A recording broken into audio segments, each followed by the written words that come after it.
Burası yıllar önce kapandı ama içeriden hala ses geliyor. Bu akıl hastanesinde yüzlerce hasta vardı. Zamanla odalar taştı, yataklar yetmedi. Kimi bağlandı, kimi soğuk zeminde unutuldu.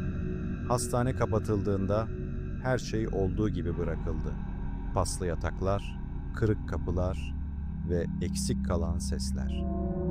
Gece bina sessizleştiğinde boş koridorlarda bir nefes duyulur.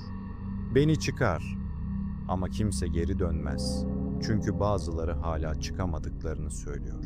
Peki içeride kim konuşuyor?